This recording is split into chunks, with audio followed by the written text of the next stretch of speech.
Ողջույն թանկագիններս, ուրախ եմ ձեզ տեսնել հայկական խոհանոց ալիքում։ Այսօր միասին պատրաստում ենք ոսպով շատ համեղ երկու տեսակի կոտլետներ։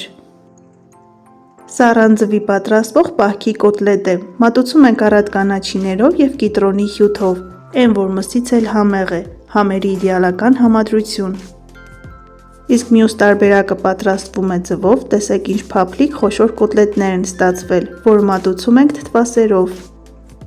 Պատրաստման մեջ բարդ բան չկա, կարելի է նախապես պատրաստել և դնել սառցախցիկ և տապակել ըստ անհրաժեշտության։ Ինձանից համեղ կոտլետների 2 բաղադրատոմս, իսկ ձեզանից ընդամենը 1 լայք և բաժանորդագրություն, նախապես շնորհակալ եմ։ Լվանում ենք 2 բաժակ ոսպ, լցնում ենք համապատասխան տապակի մեջ, ավելացնում ենք 2 մեծ կարտոֆիլ, 2 գլուխ սոխ և 1 մեծ գազար։ Ես պատրաստում եմ կրկնակի չափաբաժնով, որից ստացվում է 18-ից 20 հատ ոսպով կոտլետ։ Եթե այս բաղադրատոմսը ձեզ համար մեծ է, կարող եք բաղադրիչները կիսել։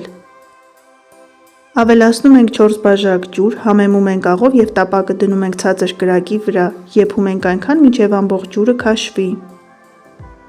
Եթե ամբողջ ջուրը քաշվել է, սակայն բաղադրիչներից որևէ մեկը չի եփվել, հոգ չէ, ավելացնում ենք եղջյուր և շարունակում ենք եփել։ Կարտոֆիլ տրորելու համար նախատեսված զարկով զանգվածը վեր ենք ածում խյուսի։ Ստանում ենք նման կպչուն զանգված, որով ձևավորված կոտլետները տապակվելու ընթացքում չեն փշրվում։ Թարմություն հաղորդելու համար ավելացնում ենք մի փոքր փունջ համեմ։ Կարելի է օգտագործել նաև զամիտ կամ ազատ քեղ, կամ վերցնել բոլորը միասին։ Համերը համապատասխանեցրեք ձեր քիմքին։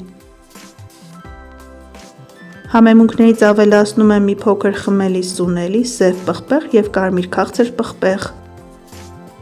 Որպեսզի վստահ լինենք, որ կոտլետները տապակվելու ընթացքում չեն փշրվելու, ավելացնում ենք 3-ից 4 ճաշի գդալ պաքսիմատ։ Թողնում ենք հովանա և ինչպես որ հարկն է մի լավ խառնում ենք, որպեսզի համերը տարածվեն։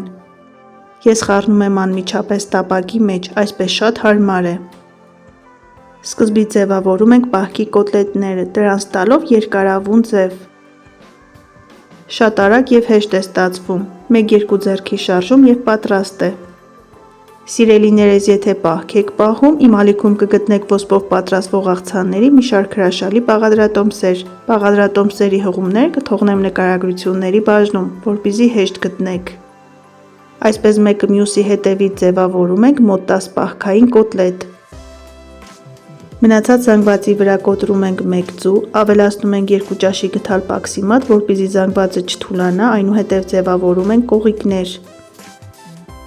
Նկատի ունեցեք, որ ձվով պատրաստվող կոտլետներ իրենց ձևը տապակելու ընթացքում ավելի լավ են պահպանում, և դրանք հեշտորեն կարելի է շրջել։ Առանց ձվի պատրաստվող կոտլետները, որպեսզի իրենց ձևը պահպանեն, դնում ենք սառցախցիկ և թողնում ենք մոտ 10 րոպե, այնուհետև տապակում ենք։ Կարելի է պատրաստել ավելի առողջարար տարբերակով և կոտլետները դնել ջեռոցը։ Այս փուլում ես դնում եմ սառցախցիկ, կրկնակի բաղադրատոմսով ինձ մոտ ստացվեց 18 կողիկ։ Տապակի մեջ առատ բուսայուղ ենք լցնում, թողնում ենք մի լավ տաքանա, այնուհետև սկսում ենք տապակել սառեցրած կոտլետները։ Սիրելիներս, այս բաղադրատոմսով պատրաստելուց հետո խնդրում եմ մեկնաբանությունների բաժնում գրեք, թե ձեզ մոտ ինչպես է ստացվել, շատ հետաքրքիր է։ Տապակում ենք 2 կողմից, մինչև որ ստանան կարմրաթուշ գեղեցիկ երանգ և դառնան մի փոքր խրխրթան։ Նույն ձևով տապակում ենք նաև ոսպով և ձվով պատրաստված կոտլետները։ Որպեսզի դուք էլ կարողանաք շատ հեշտությամբ այսպես շրջել և կողիկները պահպանեն իրենց ձևը, անպայման դրեք սառցախցիկ։ Մատուցում ենք թարմ կանաչիներով, կիտրոնով և թթվասերով և անուշ ենք անում։ Բարի ախորժակ։ Դե ինչ բարեկամներ, այսօր էլ ոսպով կոտլետների նման 2 հրաշալի բաղադրատոմս։ Դուք էլ փորձեք պատրաստել այս տարբերակով, սնվեք առողջ և եղեք օրհնված։ Ցտեսություն, կհանդիպենք հաջորդ տեսանյութերում։